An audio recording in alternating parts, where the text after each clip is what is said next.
welcome everybody. Welcome to the latest EOcafe, where the EO community meet. It's been a dramatic and tragic day, and I guess most of us have been following news from Ukraine.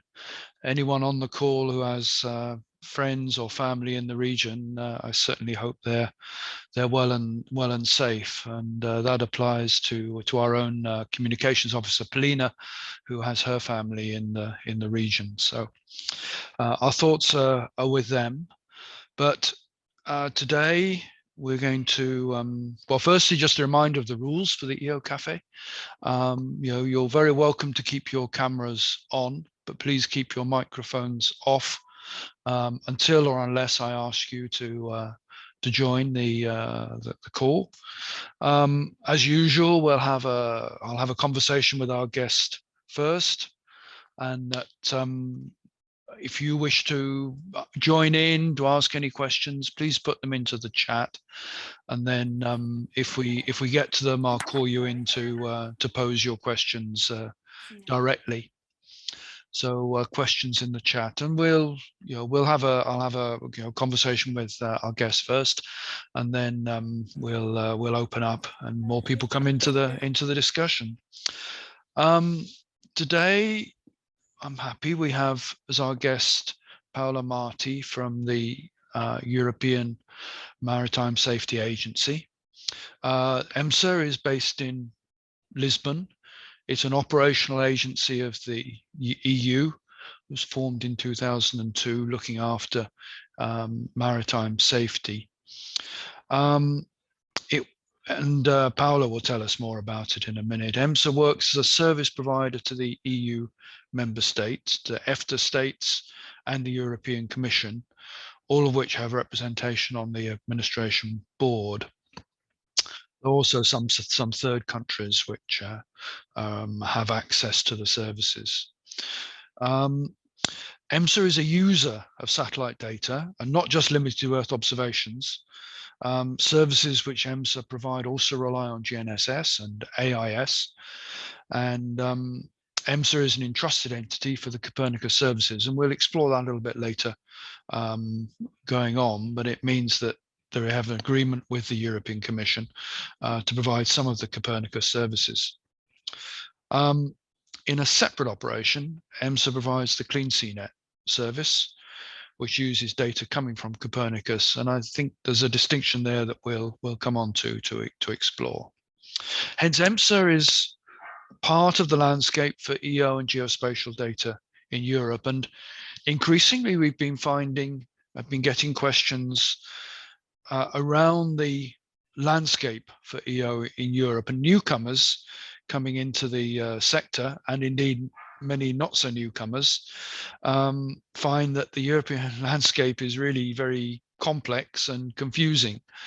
And so I hope that over the next, within the EOcafe at least, we can take some time to try to explain and deconfuse and decomplexify this landscape. And we'll have presentations or discussions in the next few weeks with representatives of other institutions involved in that landscape.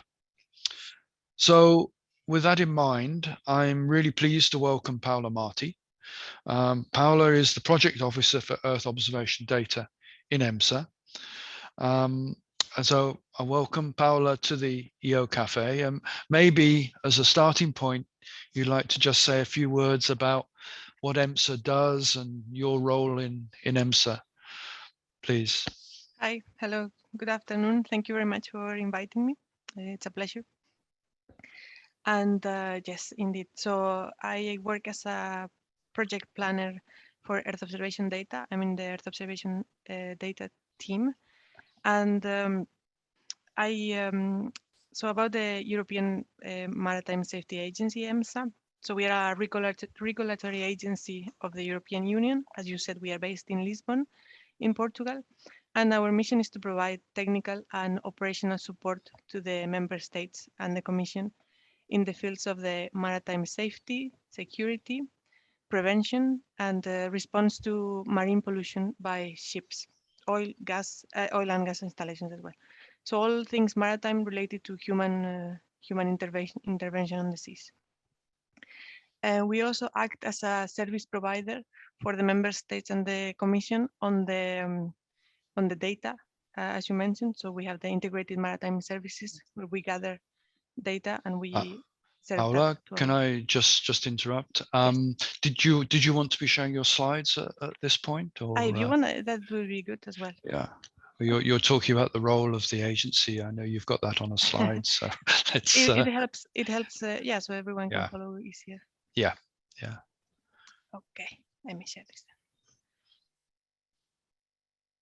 Mm. So a little bit I was explaining this slide though, but in other words, and this is where I was going. So Emsa is here to serve the maritime interests of the European member states and maritime safety, security, climate, environment. And I was saying that we are a service provider for the member states, and we are also an innovative knowledge hub because we're trying to gather all the state of the art, or at least the operational part of it, and service that to the member states. And I wanted to go into the... Sorry, some microphone is not muted. I wanted to go into the Earth observation services part because we are talking with the remote sensing companies here. And this is the current setup that we have at Emsa. So we are partnering with satellite missions, satellite owners that own the satellites, and this includes some of the Copernicus satellites. We are partnering with service providers, so ground station operators that are able to download the satellite data, and they are serving that data to us.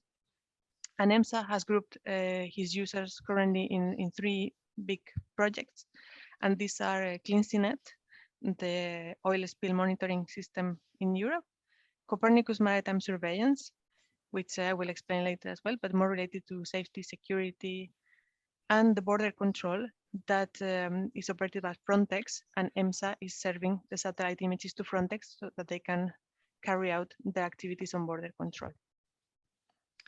So what do these services have in common is that we aim to provide value-added services. So not only the images, but also information extracted from the services, from the images, sorry, in near real time. So this is as quick as possible. The image is taken, downloaded, and processed, and served to the users immediately.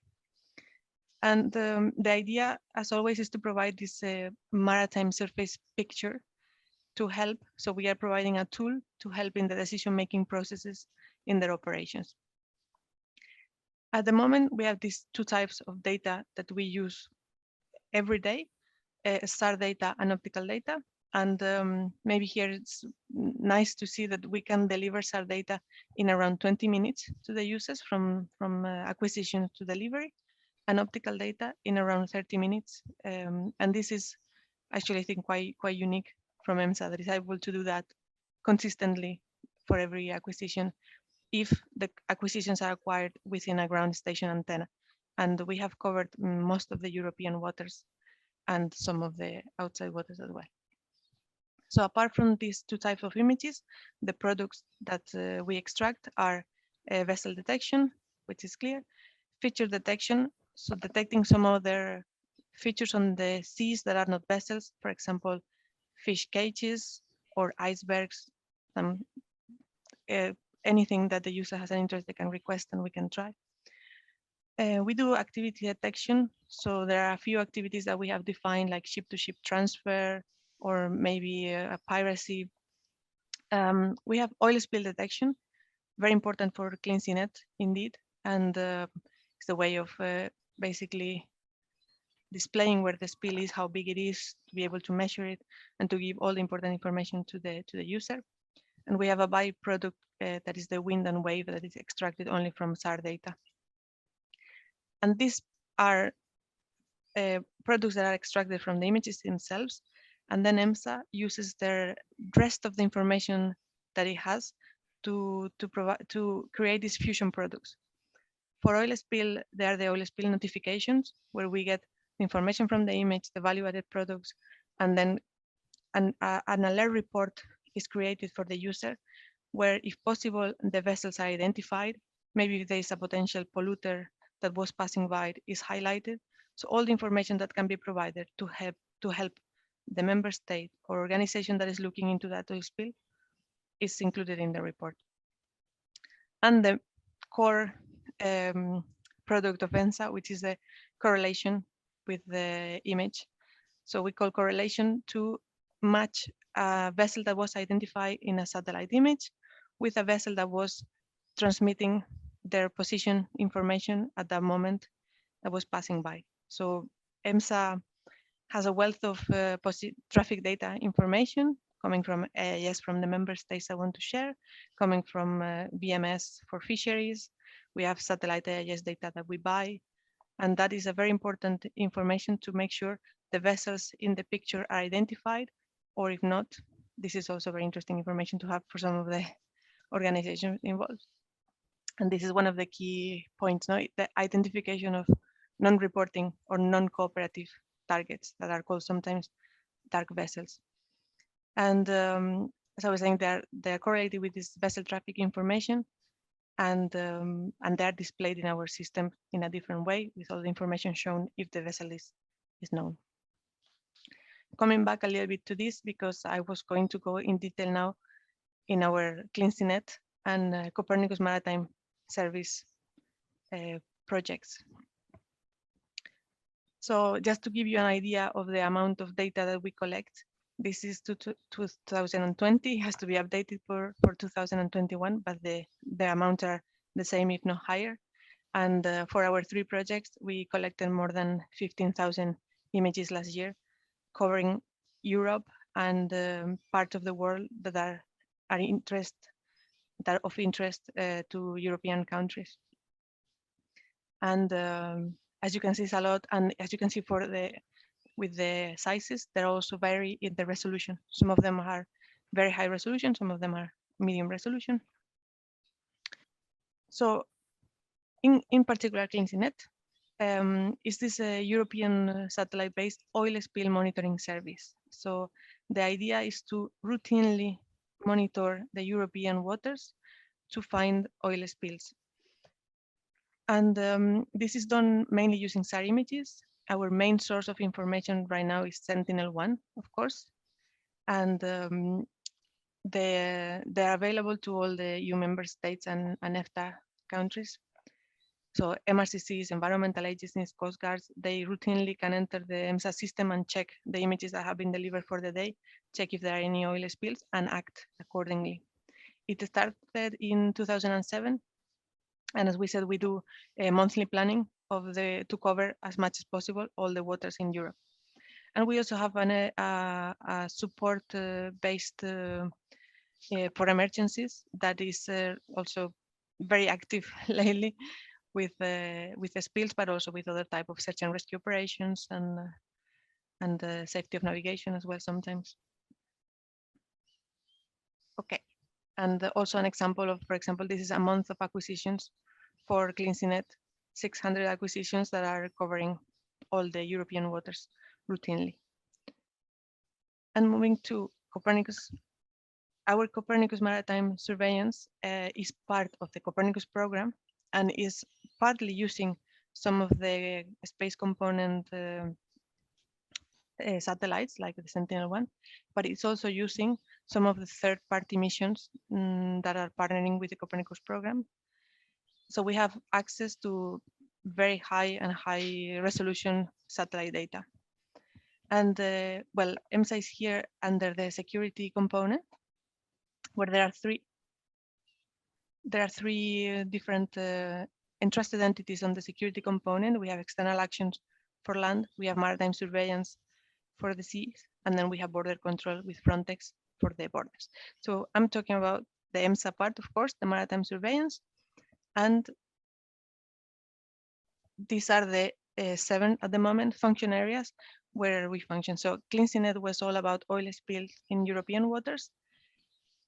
Copernicus Maritime Surveillance opens up a bit the portfolio and allows us to do maritime safety, security, fisheries control, where we are supporting EFCA in the illegal fishing and the monitoring of fisheries. We have law enforcement, many customs users as well. We extend the CleanSeaNet marine pollution monitoring outside the European waters. So as Sentinel-1 only covers mainly the European waters, if there are some countries that have, for example, overseas territories or areas such as Greenland, where the Sentinel-1 does not offer the same coverage, this is covered by the Copernicus. And we do support to international organizations like UN or Interpol.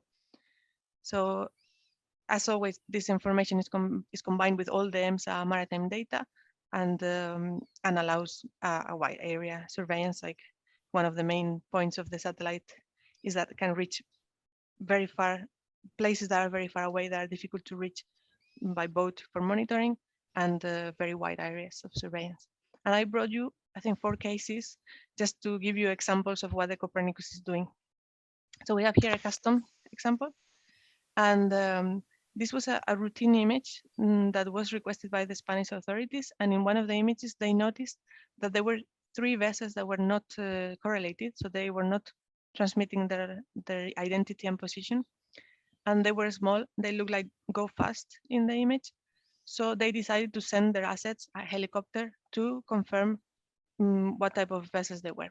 So they found out that one of them was a loaded go fast, and then they sent a patrol to chase the target. So they were indeed people transporting drugs, and there was a chase, and eventually they caught with them. So they couldn't get the drugs because they were thrown away to the sea, but at least they were partially recovered. So it was a good thing that they had the image and were able to find potential activities happening and target them. We have a success case on maritime safety. This is very recent.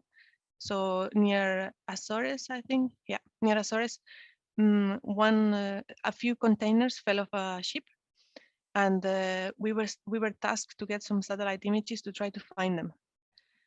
So they were the MRCC Delgada was very good in providing a first location where these containers could be, and we found 2 containers in the first optical image that was tasked, and they used that to refine the position. And then second image task for the next day found 12 more containers that were recovered thanks to these images. So these were navigational hazard, so they need to be located so that the vessels could navigate safely. But you would need to know that they're there beforehand in order to be able to get the appropriate imagery to detect them, I presume. Yes, in this case, yes. So the previous case was an example of a routine monitoring. Yeah. This is what we call usually a short notice. So the user has either short notice information or intelligence of something that is going to happen in a very short period of time. And we do a bit of a fast tasking of the satellites. Yeah. In one way, we have like a month to do the tasking. In this situation, we have 1 day. Yeah. And in 1 day, we have to put together all the satellite owners, the ground stations, the budget from Emsa, and all the planners to work together to deliver an image next day. I think that's quite impressive to do that. I think some of the people who request images don't have an idea of everything that goes on behind the scenes, but it is well organized indeed. And we have another example of fisheries. I think we like this because it has very nice images of vessels and nets. I think you can see here there is a net, and this vessel here, you can see my pointer, right? Yes. Okay, is carrying a fish net. So we get many requests from EFCA to make sure that legal areas are not, no one is fishing in protected areas, and there is no illegal fishing. For example, one of the vessels is carrying 2 cages when they were only allowed 1, or they're not in the wrong location, this type of thing. And finally, for marine pollution, we had this case of the Wakashi in Mauritius last year. That was a total disaster of a vessel that went aground, and we can see here on the pictures the oil spill reaching the coast, and we also got some satellite optical images where you can also see the spill. So this allowed the authorities to follow up the progress of the oil spill, where it's getting, how big it's getting, or if it's disappearing, and it's like the extent of the pollution. So you've got that on a slide headed the maritime surveillance. So is that part of the CMS or is that part of CleanSeaNet? This was part of the CMS because it was outside European waters. Yeah. And we have next to Mauritius, I think it's La Reunion, that is part of Europe. So they requested some images to see if the pollution was going to reach also the other islands. So as it was a case of interest from some European countries, it was Copernicus CMS who intervened in this case. Sort of hybrid in a way. If overseas territory could get access to CleanSeaNet, So it's covered. Usually, it's covered by Copernicus in this case. Indeed, there's a thin line in some of the cases. There's a thin line. Yeah, I'll come on to that. And just to finish, talk about what we are working on. So we are looking into other technologies that are not SAR and optical to detect vessels, which is the main interest of the users. We are looking into radio frequency detection from space. There's already a couple of companies offering this, and we are working on having a proof of concepts with them and checking if the technology is usable, especially with the time scales that Emsa manages. And we are looking at other satellite capabilities like infrared sensors, video, and we are integrating new radar and optical missions. For example, we are very close to get ICEYE satellites. We are integrating them at the moment, which will be very interesting because they don't have the same timings as the rest of the satellites. Passes are different times. And we are also working on integrating more into EMSA artificial intelligence algorithms. So last year we did a project that it seems very simple, but for us it was very hard to prepare some of the data that we have to compile the images and the metadata and the potential labeling of the things that were in the image together. And we created what we call an EO reference dataset, EMSA EO reference dataset, which can be used for training algorithms. And we are now in the second step. We launched a procurement for the development of machine learning algorithms. We started with a simple case, vessel detection and vessel classification, because we have seen that there are companies doing it and operationally, potentially is already there. And the procurement is closed, and now we are evaluating the tenders. So very soon this project will start. And in the long term, what we would like is to have centralized this automatic generation of value-added products. So if we can have more and new things detected in images, we will. And then to explore things like this predictive intelligence, analyzing data. We are not looking into time series, which we could because we have a backlog of data. We are not looking at a pattern of lives or predictions for the future, but there are things of interest for us as well at the moment. So this is it. It was an overview. Hope a nice picture to finish with. Yeah. Okay, that's good. I mean, you've in some way answered actually most of the questions that I had to ask you. No, not at all, because it enables us to clarify some points and to go perhaps a bit deeper on some as well. So I talked earlier about clarifying this picture EO ecosystem in Europe. So EMSA, in a sense, has two roles, as I understand it. I mean, one, which is essentially the CleanSeaNet role, is a responsibility that is given to you, is asked of you to monitor European waters for oil spills and to support member states in pursuing whether there is a real oil spill, whether it's a false alert, if there's an illegal oil spill, of identifying who's at fault, and in the limit, pursuing the culprit into the courts, which of course is done with the member states.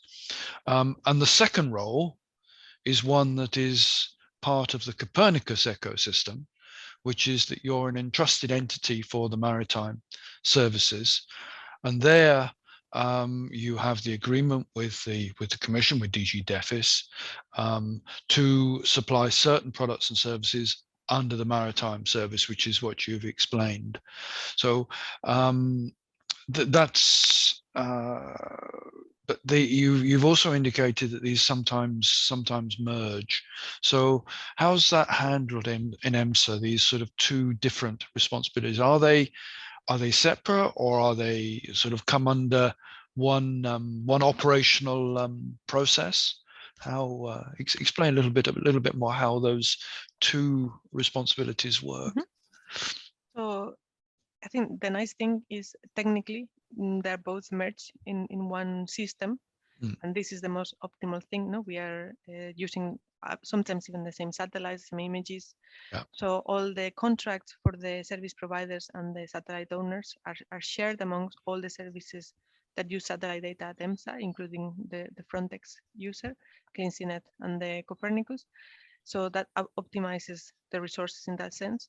But then the operations are separated. So we have a team that is doing the CleanSeaNet planning, and they do it in their own way. Their routine, they usually do it 3 months in advance. They have a lot of images to plan. And we have another team. I'm part of the Copernicus Maritime Surveillance team that are looking for the Copernicus part. We work on demand. It's a bit different to the CleanSeaNet, which is more every month is very similar. The countries can they can change how many images they need or the areas slightly, but it's very stable. But for the Copernicus, almost month to month, we receive the request from the member states and then we react accordingly. So there's this, and we have a third team working for Frontex as well. Yeah. And you work directly with Frontex, so there's a direct coordination with Frontex, or is that sort of through DEFIS or one of the other entities? No, we have a direct coordination. In fact, there's 2 people of EMSA that work for Frontex. Okay. So there are interfaces. They are at EMSA, and they were our colleagues. Okay, good. And you, on one of your slides, you talked about the External Action Service, and I presume that's where the satellite center fits into the picture. So you also coordinate and work with them? This we don't have the need so much because our we are looking at the water and they're usually looking at the land. Right. And also their operations are a little bit, at least at the moment, I think they're trying to expand. They're very analytical. They analyze lots of images. They try to extract intel information, whereas we are more near real time. We offer the products to the users and the users analyze them themselves, because we think in a way, when you're looking at a few vessels, the user knows what they're looking for and they're able to read that very easily. So if you get a possible detection of a possible oil slick, you get an indication, an image to the CleanSeaNet service. Are you then able to demand imagery from the high resolution optical satellites to try to help identify the ship in the area? Yes, yeah. We do that. I mean, there's the 2 types of the routine monitoring where things are found, because and this has helped in the last years, you know, that especially since Sentinel came in, we have a lot more images, as I shown, and has made the number of oil spills have been reduced, because this monitoring meant they were finding vessels that were illegal in discharging or cleaning up the tanks, and before nobody was looking, you know, in the middle of the sea. But now they could start finding these things, and so some of these sporadic oil spills have been decreasing in number. And then we have when there is an emergency and that we are actively activated to help with the emergency. We do SAR, we do optical. We try to put everything, all the resources we have, into helping seeing the picture of what is happening. So yes, we do.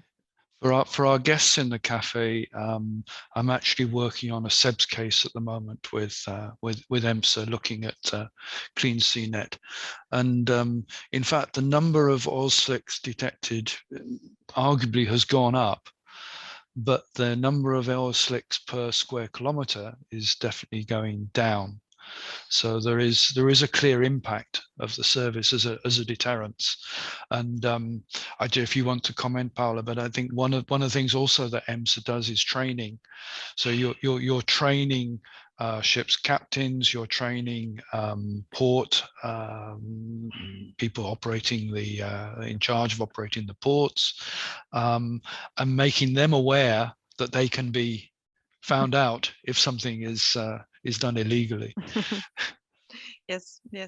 I'm not part of the training team, but it is true that in all the departments, there's training aimed to the member states. We do training, but for our Copernicus users, and our training is more into them understanding the images and the product and what they can see in SAR or in optical.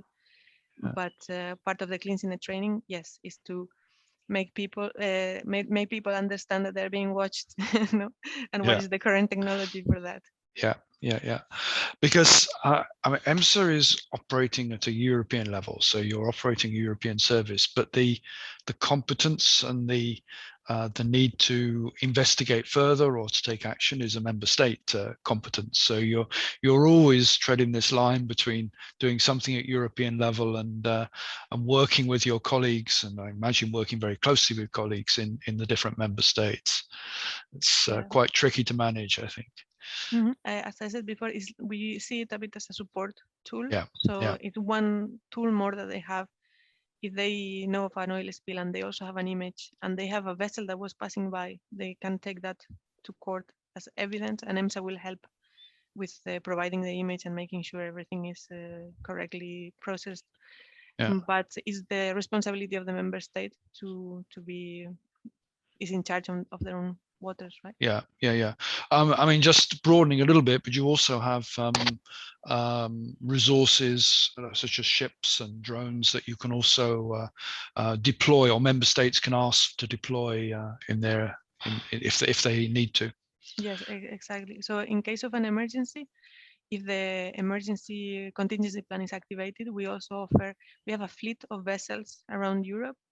And now some of the vessels are also they have drones on board, so they can help on the cleaning activities, and the drones on the monitoring activities. There's also in my unit a AirPass team with drones that are being used. It's like a parallel system to Copernicus system, but with drones. They are mounted in different member states for a period of time, and they help a few organizations of that member state to carry on the monitoring and surveillance activities. Yeah. Turn to the because you have a sort of an organized supply chain which is supplying both the or all the services as you've described it, and you've managed to get the service time down to 30 minutes and even less than 30 minutes. Can you say a few words about how you've managed to do that? Because it's okay. In a way, it's not us that's made it, but our service providers have made it possible. You've pushed them to doing it. Yes, exactly. Before it was 30 minutes for SAR and 45 for optical, and we managed to make it to 20 and 30 after years of operations. No, EMSA asked, okay, but is it possible? And looking at the times they were sending the images, and at the moment we are operating with these new times, and it's working. So yes, it's a bit of the demand. No, if there's enough demand, then the technology goes and catches up. Absolutely, yes, it's good. But so you're working with outside suppliers, mostly with companies in all those cases, I think. And you mentioned value-added products. Can you just say a little bit more about how you work with industry? Well, it's a question we'll come back to later, I think. But Okay, in the case of the service providers, we have at the moment, I think it's 5. So we have CLS, KSAT, Edisoft, EGEOS, and EUSI working with us. And what they do is they operate the ground stations. They download the data and process it to serve it to EMSA, and they extract whatever we have requested for that image. Could be oil spill detection, vessel detection, and they provide that to us in our format. So we have some protocols to follow. So this is a big contract that is renewed every few years for, I think, and all the contracts, we can go back to that later as well, but all the contracts are open in the e-tendering system from EMSA, and companies can apply. Jeff Smith has a question in the chat. It's close to a question I wanted to come on to as well. Jeff, come on in. Hello. Good to see you. Hello, everyone. Hello, Paula. It's been a long time. Yes, indeed. Hope you're okay. Great. No, I'm working on a project at the moment on sargassum seaweed in the Gulf of Mexico and the Mexican coast. But talking to people about it, it seems to be both a positive and a negative thing, with problems with fishing and fouling of boat propellers and this kind of thing. And I just wondered if that came under the remit of EMSA, or whether it was something that CMEMS really had to deal with. Pues indeed, it's not on at the moment. It's not on the EMSA mandate, because everything that we do is related to man, so caused by man. Caused by men. So ship related, pollution related. Sargassum, I think, is more of the marine environment. So we have marine and maritime, and so I think it's another of the Copernicus program services that does that. But in any case, we are looking into other pollution types like plastics and things like that. But it's at the end of our list. No, because also exactly that, because I've been speaking to some people at ESA who they were looking for plastics and then found sargassum, and other people who look for oil slicks, and sargassum has the same effect of sort of dampening the roughness of the sea surface, like an oil slick would. So there's lots of confusion between these various things that are floating in the ocean and have various impacts. Yeah, and it could be that if there is a sargassum spill, in the European waters, might be highlighted as an oil spill in the system if they are very similar. So we try, the service providers try to discriminate, but sometimes it's very difficult to differentiate. No, the same with fish oil, that is a natural thing if there is many fish in there. So okay, brilliant. Thank you. Thank you, Jeff. The fish oil is something that's come up in our case. Plastics, that's what I was going to go on to, about detecting plastics. How is there much progress in the ability to detect plastic pollution? So what we are doing is we are trying to follow up the current research and the companies that are working on that, because we usually don't implement, we tender it out. So the first thing we do is do this kind of looking out and looking for companies and receiving companies that give us presentation and show us how things are going, to understand, because at the moment we are a very operational team, no? So everything we do has to work, and then we just integrate it. And what we are seeing is there is nothing very proof that works, nothing that has proven that it works for plastic detection. But we keep looking into it. We have not abandoned it yet. Oh, okay. Gaetan Fabricius is making a comment. Gaetan, did you want to add to the discussion? Sure.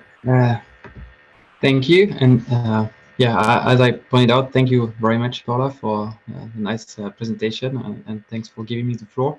As it was referred to sargassum, I can indeed share, as Paula answered, that there are already some works done not only by CLS, I assume, but we are proud to operate something like that for the French government, for Guadeloupe and Martinique over there, where sargassum is an issue.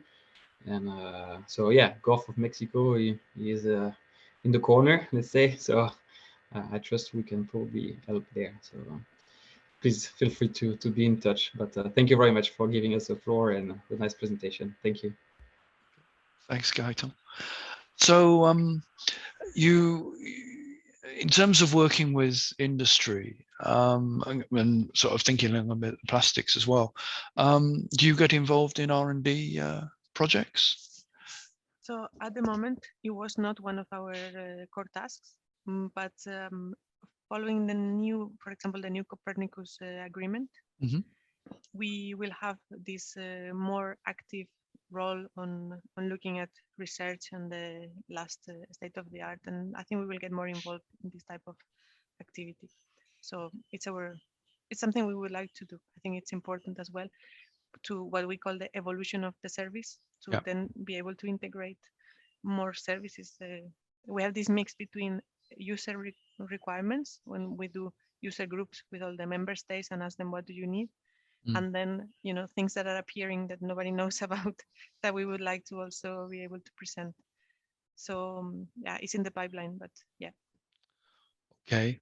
So I mean that's certainly an area of interest for cooperation, and I'm sure one of your priorities, as you've indicated in the slides, is around AI and automatic detection methods applying to the sorts of what you're trying to detect, whether it's ships or oil slicks or plastics. Yeah, in fact, at the moment I'm the person responsible for looking into the AI part, because I have previous experience in the private sector, and I'm very interested in it. Now we have a problem that is, as an institution, we, for example, do not get involved in projects where we are part of a consortium, because that would give a competitive advantage to that consortium to another. And we need to explore the possibilities of being part of the evaluations committees or helping on the user requirements once that project is running. So we just have to be a little bit careful. And then we also run some proof of concept with companies, but they're usually the companies showing things, and then everything that we do paid, it has to be through contracting and competitive tender, of course. There are two artificial intelligence projects running linked to what we're talking about. So one more broadly AI for EO, which is quite a broad project, and the other one AI for Copernicus, which is looking at the use of sentinel data. And some of those may be of interest, and they both have pilots which are looking at certain domains. And that's certainly somewhere where it may be a bit late for those projects now, but something where you may be able to say, okay, well, we'd like to define a pilot. If you're successful, we'll define a pilot and work with you in that way. So that may be something of interest to pursue at some point. Yeah, I think it's a good idea. I did attend a meeting, I think, from one of these two, from the first one. But indeed, is one of the things that Emsa could do, be the one that gives some user requirements or pilot examples or things that would be very interesting for us, because once we know it works or it's already ongoing, then we have the confidence that we can integrate it later. Yeah. Oh, we've had both them presenting what they're doing in the EOcafe, and at some point we'll invite them back to see how the results are going. Let me know. Oh, we'll let you know. We'll let everyone know. Any more questions out there? Anybody want to come in with questions? Please put them into the chat. Oh, who's put that one in? Roman, rather than trying to read the whole question, why don't you come in and explain what it is you're asking? Hi everyone. Thanks, Geoff and Paola. Yes, I see that you have talked about some cases where Emsa is also playing and interacting with CMS services in case of ship wreckage with serious oil spill. I wonder if there are any other cases, any other situations that are more concerning marine conditions in which Emsa could be interested in. I'm thinking specifically at the observations of winter storm, tropical cyclones, for which spaceborne solution can be used as well, like wind waves observed by SAR.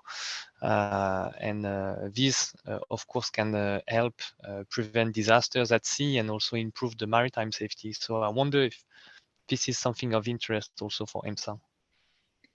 So this is interesting in that we had requests for imagery after a disaster for helping the navigation of vessels. No, for example, some navies wanted to go and get and help, and then there was a massive something happened and the port was flooded, and they wanted to know where were the new boundaries and what was on the water.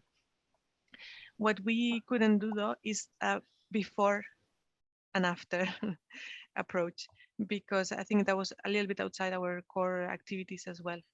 And even though it's also something that we have in the list that maybe we could try to expand, it's not only up to us. No, well, EMSA, it depends on the commission and the tasks that we are given. But yeah, in a way we do help when there are disasters that affect an area that we can then help for the safety of navigation. We have provided images in the past for these situations, but unfortunately not for prevention. Yes, exactly. That's what I was asking, let's say, in a more long-term perspective. The fact that, because I know that, for instance, for the maritime, you also provide the wind and the waves information together with the, let's say, the ship detection or the oil spill detection.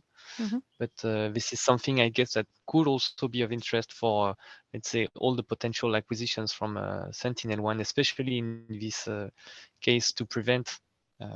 So again, this is not in your scope, in your core, but maybe something to discuss for an potential extension. Yeah, if any, because the wind and wave are almost automatically calculated for all the SAR when possible, when the resolution accepts that, and it's in the portal. So if something was to happen or someone wanted to look at that, they could.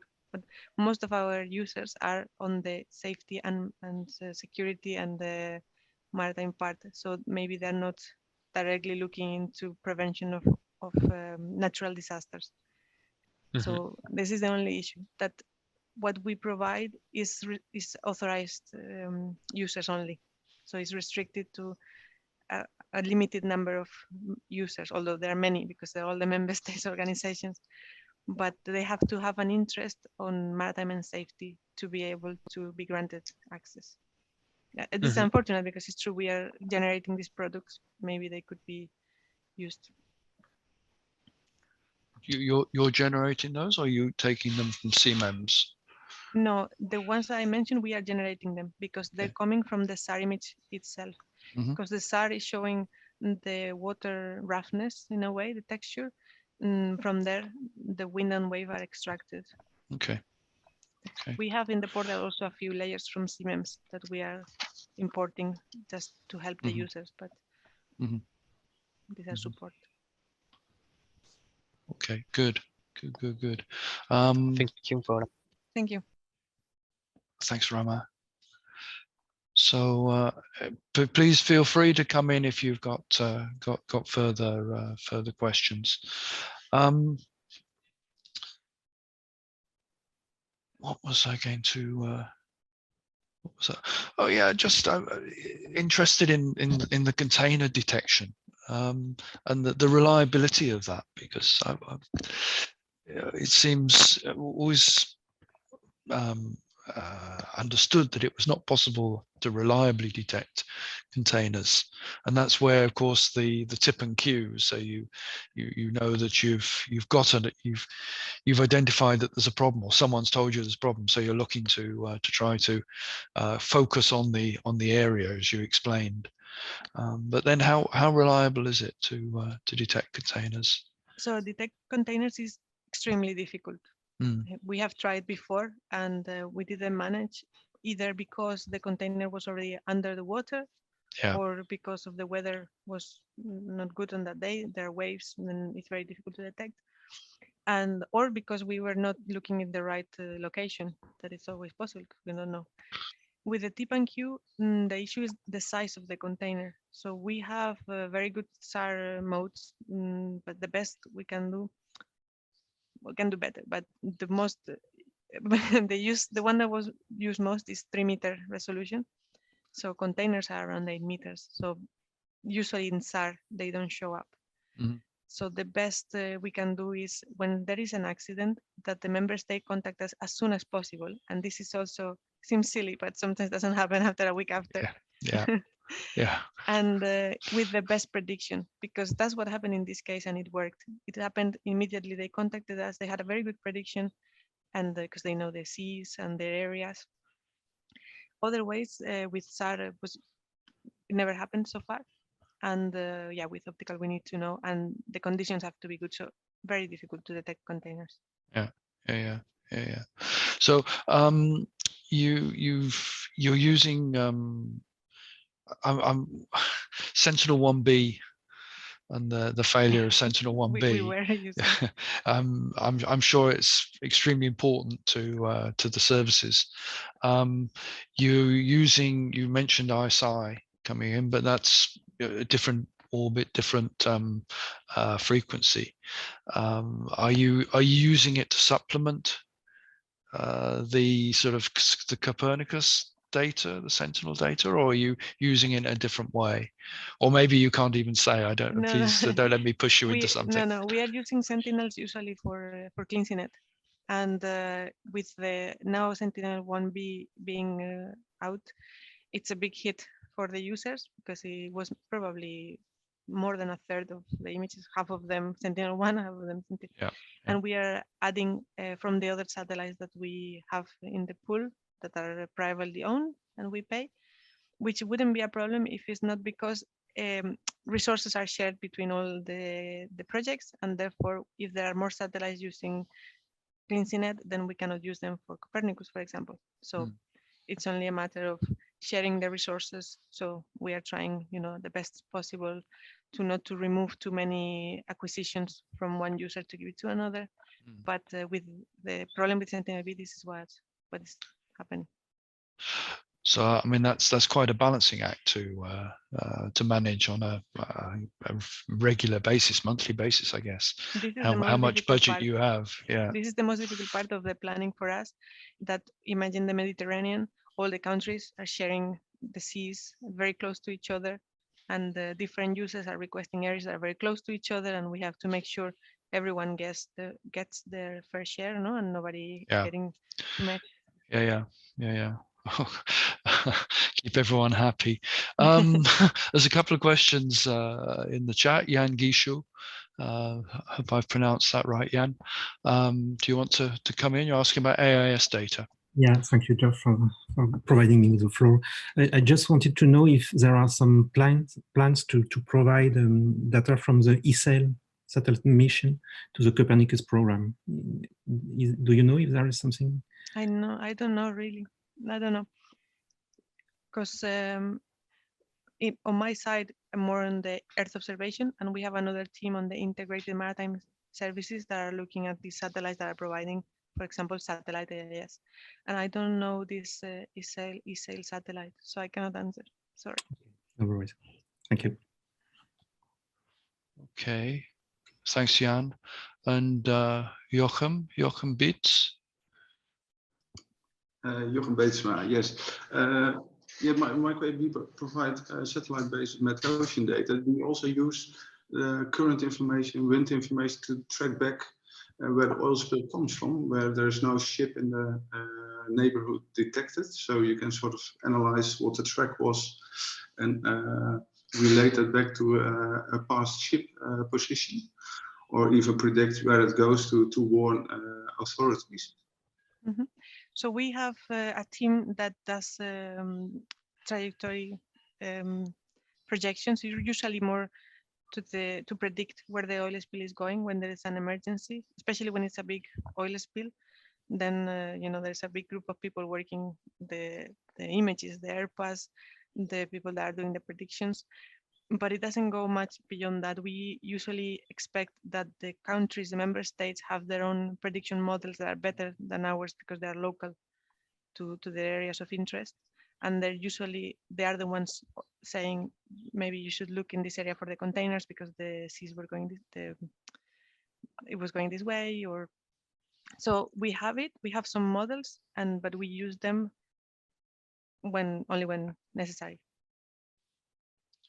But for oil slicks, you are looking at the passage of ships that have passed through that area and identifying a number that could be possible culprits.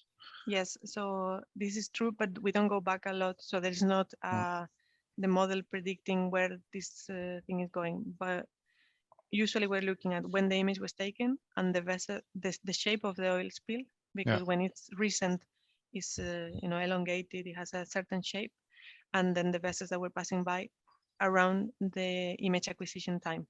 Yeah. Then it's up to the member state to go and do any further investigation, whether it's of the oil itself, so sampling the oil, or intercept the ship in the port and do any direct testing. Yeah, but if there is a vessel that could be the one that did the spill, is highlighted in the report and appears. Yeah. Yeah. Okay, thanks, Joachim. Marcus. Hi, Paula. Hi. Can you hear me? Mm-hmm. Hey, Marcus from GOV.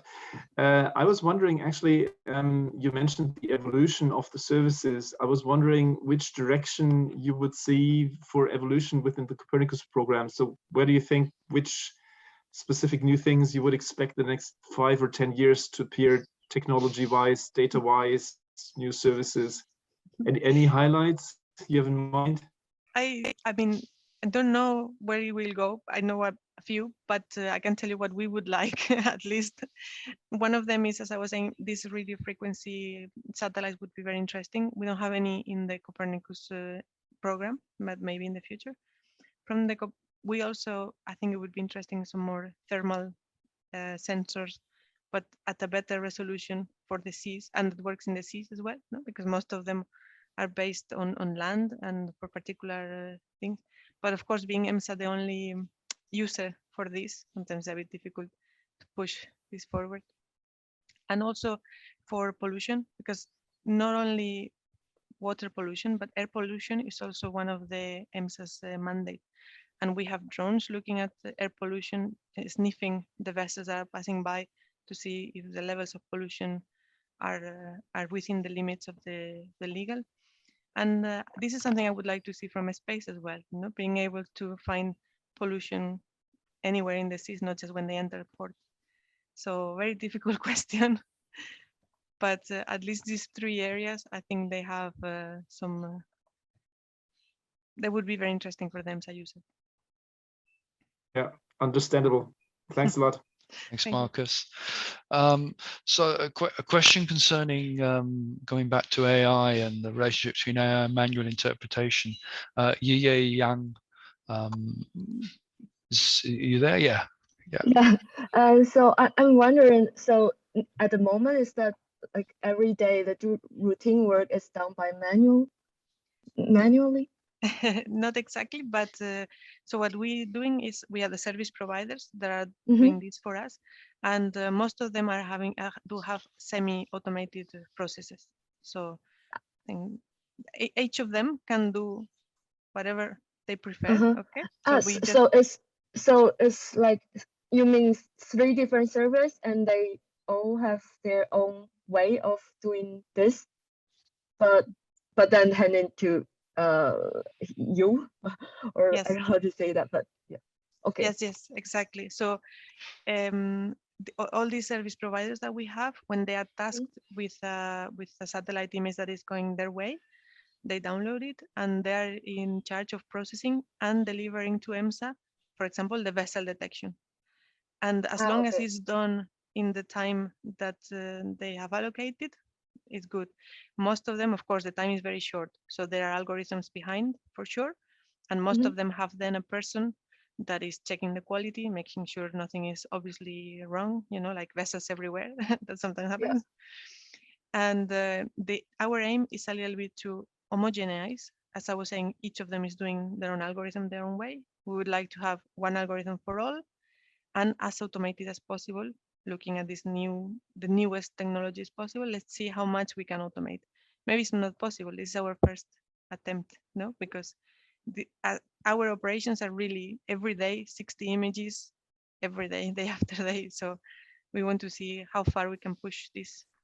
So, so is that also mean that, for example, Emsa has their, maybe we want to develop some way of detecting vessel with AI, but for example, CleanSeaNet, they also have something similar. And is there like experience exchanging like between different servers, and because like there are different servers providing same function, like you show the second service have oil spill detection outside the EU water. So does that mean that they actually also have some like communication with different servers or not? So basically, all the images that are arrived for CleanSeaNet and all the images that arrived with Copernicus Maritime Surveillance are dealt with the same service providers. So we have an underlying layer of service providers that provide for the different projects. Okay. So the provider is not like separating from different servers. Exactly. They can do vessel detection for CleanSeaNet and they can do vessel detection for Copernicus. This is only depending on how we use the image, but the image is requested anyway. Time to time, we pick up the question of certification and quality of imagery, and it's a recurring subject. When we next come back to it, perhaps we'll invite you to come and talk with us about quality control and certification of services. But I don't want to go down that path now. Okay. It would, I think it would be a bit unfair in any case to suddenly throw that one on you. Just one last question then from Anne-Laure Gaillard. Anne-Laure, your question is somewhat linked to the work I'm also doing in SEBS and the environmental impact. And it seems quite little work that's really done on the environmental impact. Come in and join the discussion. Hello.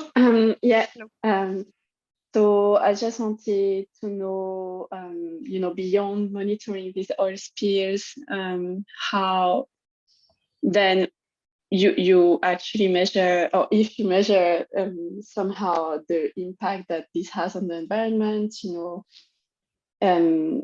at different spatial scale and, at different points in time, of course, and how, if this is done, like how is it done? Like, but I think Paula started to answer that in fact it's difficult to get the information other than port sampling. So just a curiosity. So indeed, it's not. So we don't measure the impact.